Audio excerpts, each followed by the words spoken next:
And we know that when children play computer games, that when they blow up the fort, or they shoot somebody, or they punch someone, or they overcome some level, that there is a release of dopamine in the brain. Now, dopamine is the pleasure chemical.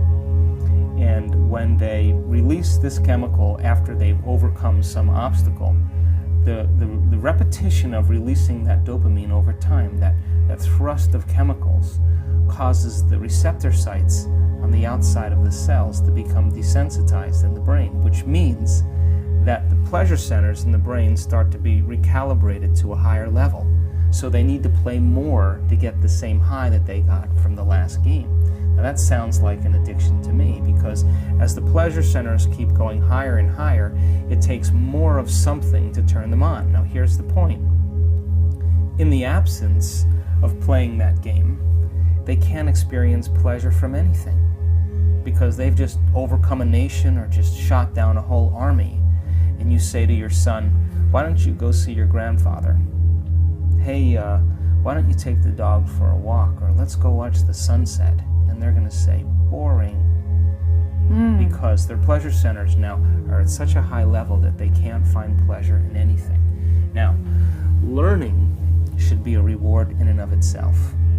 That's what the brain loves to do. It loves to forge new connections, and there's an energetic release when that happens. So a child plays video games before he goes to school all morning. He gets to school, and he can't turn his brain on because nothing's stimulating him anymore to the degree that his games did.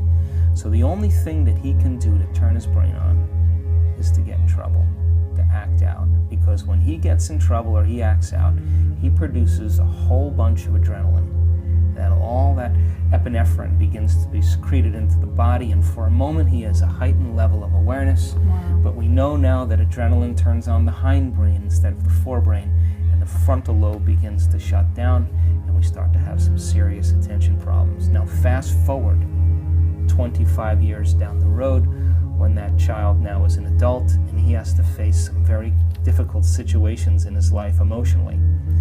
Most of the time, if you're used to getting some type of pleasure outside of you, regulating your emotions from something outside of you, when you get in those difficult situations, you're going to look for something else to make those feelings go away. And that's when drugs and alcohol and all the addictions begin to take place, because the moment you take a drug, or you gamble, or you shop too much, or whatever, you notice a change in your internal chemistry. You feel better. And the moment you pay attention to that change in your internal chemistry and you look to see what caused it, you begin to create an association, and that begins the process. So, addiction. Called an addiction. Yeah. So I think that technology has its advantages in terms of a global society. I think it's created a certain amount of things to be easier for us in our life. It also has created chronic distractibility, that people can't be present anymore because they're always grabbing their phones or getting on the computer. They can't sit and be in the present moment. So I think it's a time really where we have to create some distinctions and balance that technology with nature.